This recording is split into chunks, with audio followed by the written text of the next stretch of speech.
ನಿಜವಾಗ್ಲೂ ಹೇಳ್ತೇನ್ರಿ, ಮೀಡಿಯಾದವ್ರು ಏನಾದರೂ ಎದುರು ನಿಂತರೆ, ಮೀಡಿಯಾದವ್ರು ಏನಾದರೂ ಎಲ್ಲದಕ್ಕೂ ಕೂಡ ಸವಾಲು ಮಾಡೋದು ತಪ್ಪು ಎಲ್ಲೈತೆ ಅಲ್ಲಿ ಏನಾದ್ರು ನಿಂತ್ಕೊಂಡಿದ್ರೆ, ಮೀಡಿಯಾದವರು ಈ ಒಂದು ಸರ್ಕಾರದ ಕೆಲವು ಕಾನೂನುಗಳನ್ನು ಅಥವಾ ರೇಪ್ ಆಗೋದನ್ನು ತಡೆಯೋಕ್ಕೆ ಏನಾದರೂ ಎದುರು ನಿಂತರೆ ಸರ್ಕಾರನೂ ಕೂಡ ಗಡಗಡ ಅಂತ ನಡುಗೆ ಹೊಕ್ಕೈತಿ.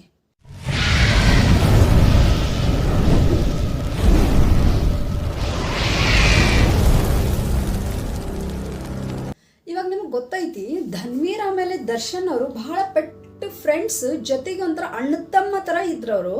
ಸೊ ಅವ್ರ ನಡುವೆ ಬಿರುಕು ಬಿಟ್ಟೈತಿ ಅಂತ ಹೇಳ್ಬಿಟ್ಟು ಈ ಒಂದು TV9 ಆಗಿರ್ಬೋದು, ಮೀಡಿಯಾ ಮಾಧ್ಯಮದವ್ರಾಗಿರ್ಬೋದು ಹೇಳ್ತಾ ಇದ್ದಾರೆ. ಸೊ ಇದು ಎಷ್ಟು ಮಟ್ಟಿಗೆ ಸತ್ಯ, ಎಷ್ಟು ಮಟ್ಟಿಗೆ ಸುಳ್ಳು ಗೊತ್ತಿಲ್ಲ. ಯಾಕಂತಂದ್ರೆ ಇವತ್ತು 11:15ಕ್ಕೆ 11:15 ಹೇಳ್ತೀನಿ ಅಂತ ಹೇಳಿದಾರೆ.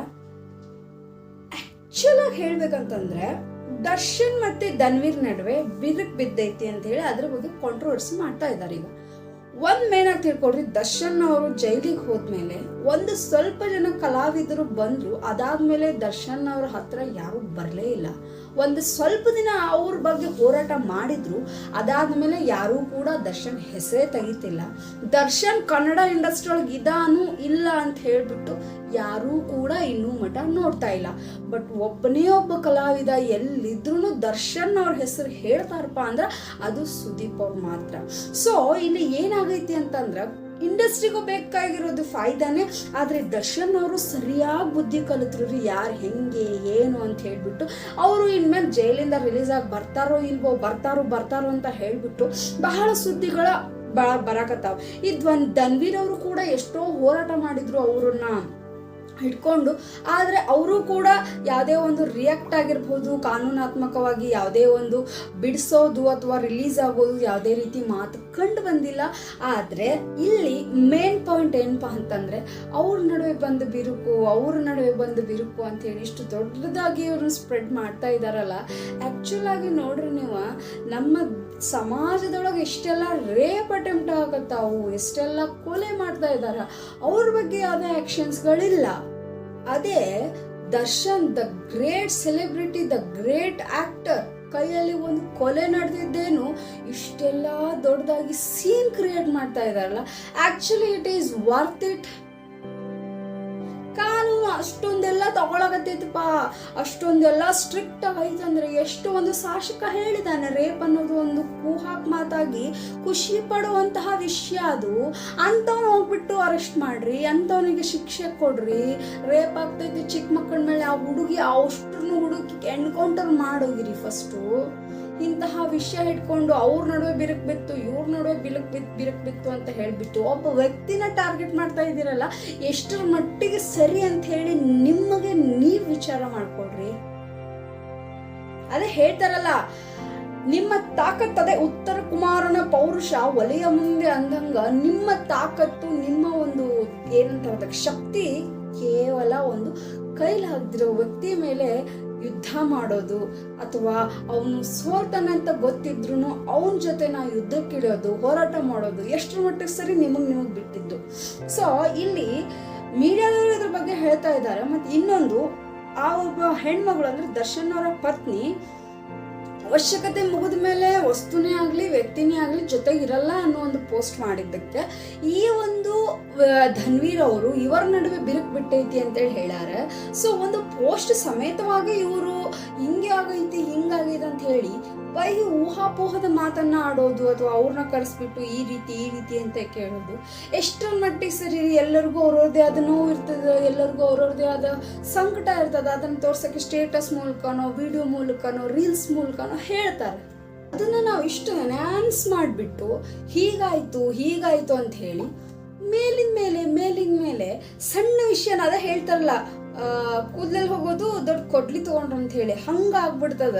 ಅದೇ ಹೇಳ್ತಾರಲ್ಲ, ನಮ್ಮ ಒಂದು ಆಲೋಚನೆ, ನಮ್ಮ ಒಂದು TRP, ನಮ್ಮ ಒಂದು ವ್ಯಕ್ತಿತ್ವ ಎಷ್ಟು ಉಚ್ಚ ಲೆವೆಲಿಗೆ ಹೊಂಟೈತಂತ ಇಲ್ಲೇ ನೋಡ್ರಿ.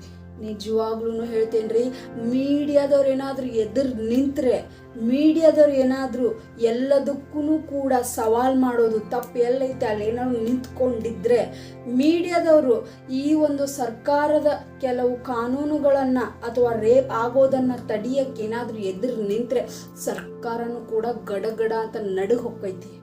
ನಿಜವಾಗ್ಲೂ ಮೀಡಿಯಾದವ್ರಿಗೆ ಅಷ್ಟೊಂದು ಪವರ್ ಐತಿ, ಆದರೆ ಅದನ್ನು ಯೂಸ್ ಮಾಡ್ಕೊಳತ್ತಿಲ್ಲ. ಯಾಕಂದ್ರೆ ಅವರು ಕೂಡ ಗೌರ್ಮೆಂಟ್ ಅಂಡರಲ್ಲಿ ಇರ್ತಾ ಇರೋರಲ್ಲ, ಸೊ ಅವ್ರಿಗೂ ಕೂಡ ಆ್ಯಕ್ಷನ್ ತೊಗೊಳಕ್ಕಾಗತ್ತಿಲ್ಲ. ಅದೇ ಒಂದು ಚಿಕ್ಕ ನ್ಯೂಸ್ ಇರಲಿ, ಉದಾಹರಣೆ ನಿಮಗೆ ನಾನು ಪದೇ ಪದೇ ಹೇಳ್ತೀನಿ.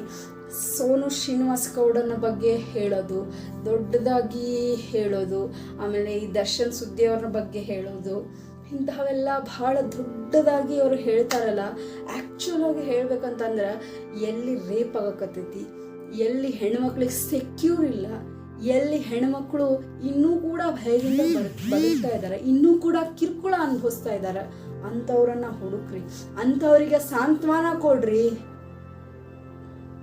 ಬರೇ ಒಬ್ಬರ ಮೇಲೆ ಟಾರ್ಗೆಟ್ ಮಾಡೋದಲ್ಲ, ಒಬ್ಬರ ಮೇಲೆ ನೀ ಹೀಗೆ ಮಾಡಿದೆ ಅಂತ ಚುಚ್ಚು ಮಾತುಗಳನ್ನು ಆಡೋದಲ್ಲ. ಇಲ್ಲೂ ಕೂಡ ಅದೇ ಆಗದ. ದರ್ಶನ್ ಅವ್ರ ಪರ್ಸ್ನಲ್ ಲೈಫ್ ಏನೋ ಅಥವಾ ಅವ್ರ ಹೆಂಡತಿ ಅವ್ರ ಪರ್ಸ್ನಲ್ ಲೈಫ್ ಏನೋ, ಆ ಪರ್ಸ್ನಲ್ ಲೈಫನ್ನು ಬೀದಿಗೆಳೆಯೋದೇ ಅಲ್ಲ ಕೆಲಸ ಮೀಡಿಯಾದವ್ರದ್ದು. ಸೊ ಅದೇ ರೀತಿ ಆಗ್ಬಿಟ್ಟದ. ನಾವು ಮೀಡಿಯಾದವ್ರನ್ನ ವಿರುದ್ಧ ಮಾಡ್ಕೊತಾ ಇಲ್ಲ.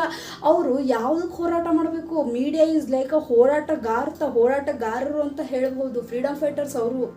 ಆದರೆ ಅವ್ರು ಮಾಡ್ತಾ ಇದ್ರು ಇಂಥ ಚಿಲ್ಲರೆ ಕೆಲಸ ಅಂತಲೇ ಹೇಳ್ಬೋದು. ನಿಜವಾಗ್ಲೂ ಈ ಒಂದು 11:15 ಈ ಒಂದು ಶೋ ರಿಲೀಸ್ ಆಕೈತೆ ಅಂತ ಹೇಳಾರ. ಸೊ ಎಷ್ಟರ ಮಟ್ಟಿಗೆ ಶೋ ರಿಲೀಸ್ ಆಗುತ್ತೆ I don't know, but still cover-up ಮಾಡೋದೇ ಆಗಿದ್ರೆ, ರಿಯಲ್ ತೋರಿಸೋದೇ ಆಗಿದ್ರೆ, ಸತ್ಯವನ್ನು ತೋರಿಸ್ಬಿಟ್ರಿ. ಅದನ್ನು ಬಿಟ್ರಿ ಅವರು ಸ್ಟೇಟಸ್ ಹಾಕಿದ್ರು ಅಥವಾ ಅವ್ರ ಮೇಲೆ ಬಿರುಕು ಬಿತ್ತು, ಇವ್ರು ನೋಡೋ ಮನಸ್ತಾಪ ಆಯಿತು, ಅವ್ರು ಕಾರ್ ತೊಗೊಂಡ್ರು, ಇವನು ಬಂಗಾರ ಶೂ ಐತಿ, ಒಳ ಉಡುಪು ತೊಗೊಂಡ್ರು ಬಂಗಾರದ್ದು, ಇದೆಲ್ಲ ಅಲ್ಲೇ ಅಲ್ಲ ರೀ. ಏನು ಮಾಡಬೇಕು, ಸಮಾಜಕ್ಕೆ ಏನು ಆಗಬೇಕು, ಮೋಟಿವ್ ಆಗಬೇಕ್ರಿ. ಅದನ್ನು ಬಿಟ್ಬಿಟ್ಟು ಸಿಲ್ಲಿ ವಿಷಯ ಹಿಡ್ಕೊಂಡು ದೊಡ್ಡದಾಗಿ ಅನೌನ್ಸ್ ಮಾಡೋದಲ್ಲ. ಸೊ ಅದ್ರ ಬಗ್ಗೆನೂ 11:15 11:15 ಐತೆ ಅಂತ ಹೇಳತ್ತಾರೆ ಇವತ್ತು.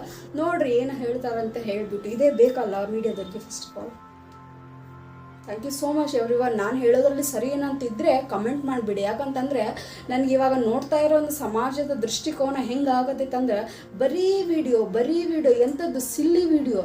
ಅವಳು ಹೇಗಾದ್ಲು, ಇವಳು ಹಿಂಗಂದು, ಅವ್ನು ಹಿಂಗಂದು. ದರ್ಶನ ಟಾರ್ಗೆಟ್ ಮಾಡ್ತಾ ಇದ್ದಾರೆ, ಅದ್ರ ಬಗ್ಗೆ ಮಾತಾಡ್ರಿ. ಫಸ್ಟು ಮರ್ಡರ್ ಮಾಡಿದ್ರು, ರೇಪ್ ಮಾಡಿದ್ರು, ಕೊಲೆ ಮಾಡಿದ್ರು, ಎಲ್ಲೇ ಹೋರಾಡ್ತಾ ಇದ್ದಾರೆ, ಆರಾಮಾಗಿ ಅಡ್ಡಾಡ್ತಾ ಇದ್ದಾರೆ. ಅಂಥವ್ರನ್ನ ಯಾರು ಯಾಕನ್ನಂಗಿಲ್ಲ. ಇದೆಲ್ಲ ಸರಿ ಅಲ್ಲ ಆಯಿತಾ. ನಿಯತ್ತು ನ್ಯಾಯ ಒಂದು ವ್ಯಕ್ತಿಗಾಯಿತು ಅಥವಾ ಸರ್ಕಾರಕ್ಕೆ ಸಿಗಬೇಕು. So thank you so much ನನ್ನ ವಿಡಿಯೋ ಇಲ್ಲದಂಗೆ ನೋಡಿದ್ದಕ್ಕೆ. ಯಾರು ಹೊಸದಾಗಿ ನೋಡ್ತಾ ಇದ್ದಿಲ್ಲ, so like share and subscribe ಮಾಡ್ಕೊಳ್ಳೋದನ್ನ ಮರೆಯೋಕೆ ಹೋಗ್ಬೇಡ. ನಾನು ದಿನ ಮಾಡೋ ಅಂತಹ ಅಪ್ಡೇಟ್ ನಿಮಗೆ ಬರ್ತದಂತ ಹೇಳ್ಬೋದು. ಸೊ